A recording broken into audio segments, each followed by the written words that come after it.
Hi everyone, welcome to the next in my series of redos. Today is a tall vase that I had previously done a RH dupe on, which I never liked. So please continue to watch as I go through and I change it again. So if you're new here, thanks for watching and welcome. Hope you enjoy. After the first flip, I have gone in and I have covered it all in the baking soda paint. So that is what this clay is going to be sticking to. This is a new clay that I'm working with, and it is very, very different to the Jovi that I usually work with. So it does tend to fall off quite easily. So I am trying to ensure that I actually cover the whole area with, it's just a normal PVA glue, so the clay does stick to it. So I've rolled it out and then I'm just gonna push it onto the vase and into the cracks, into the glue, just to make sure that it does adhere, because this particular one as in the clay, does really crack. It's a nice effect, but it does crack a lot. So yeah, that's what I'm doing at this stage. I just go around and roll it on in some areas, push it in and pull it out in other areas, just to cover the whole vessel.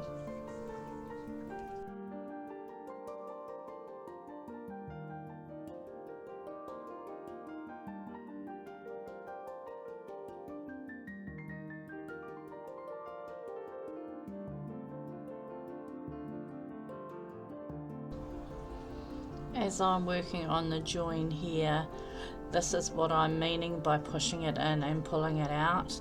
So I'm pushing the clay down into the cracks and then pulling it out and kind of just blending it in, so it does definitely stick. I did pay particular attention going around the top, because that's where I thought I might have issues, and I did have a few issues, but it hasn't taken from it. So I really do like that how it has finished up, and I even like the places where the clay has cracked away and I haven't put it back in, and it's just left not a gaping big hole, but a nice big hole.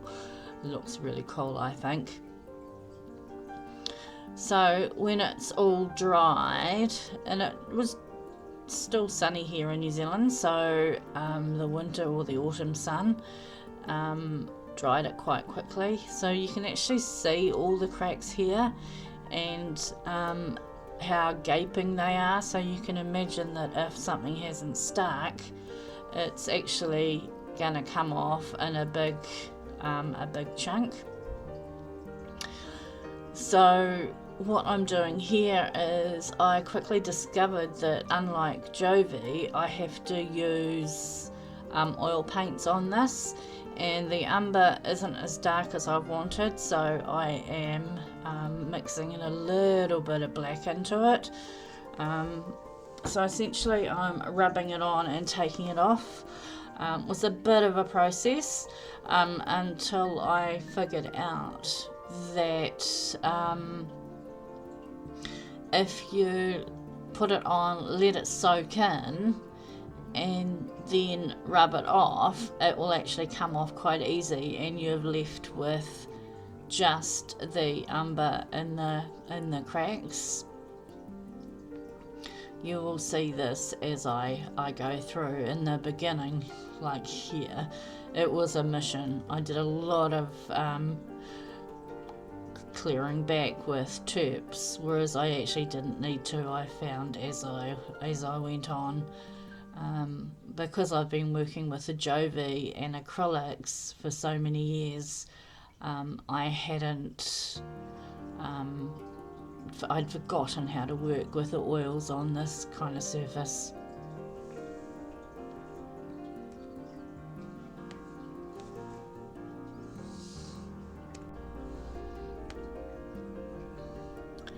So here you can see I have completed most of it, and here is a bit of a big oops where a piece broke out. It obviously wasn't glued in, so I am quite gingerly working my way around it, adding the burnt umber. It's more or less a liquid now that it's been mixed with the dupes, and I'm just holding the pieces just in case any pieces surrounding it decide they want to come out. I'm quite happy with that hole, but I don't really want anything bigger, and I'm going to put the pieces back in. It doesn't matter that they're going to be wrong or the wrong position. I think it's going to add to it just the randomness and the whatever you call it, the broken bits and the aging in it. So I just glued them back in and let it dry, and added, well, I haven't let it dry, and just added a little bit of colour over top just to blend it in. I wasn't too worried. I just wanted the glue to adhere it for a little bit, because I am going over top with another 2 coats of product, which will hold everything in place.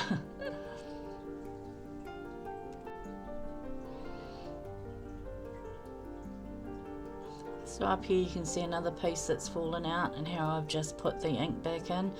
But here I'm actually going to show you what I mean about putting the umber on and letting it dry. So you can see that that's quite dry, and it's just rubbing off while going into the cracks. So that was a much easier way of doing it rather than all the rubbing that I was trying to do. Yeah, so after I completed doing all the ink or the burnt umber paint into the cracks on this vessel, I did actually go down and give it a light sand just to get rid of the places where there was quite a constant dark area of the paint, which hadn't managed to come off with my rubbing, but it didn't really matter too much.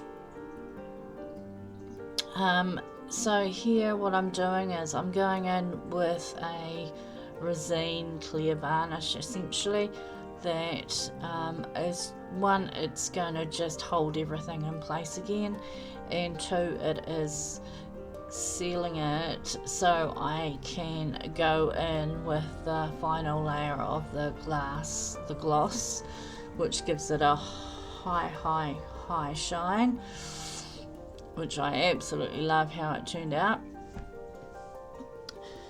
So this is, now I'm adding the gloss to it, which is a called KBS Diamond Coat.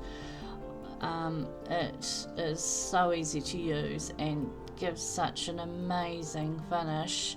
It does take 2 layers, but completely worth it. It just looks fabulous. It looks like this old aged vessel. Yeah, just amazing. I really love it. Some patches more than others.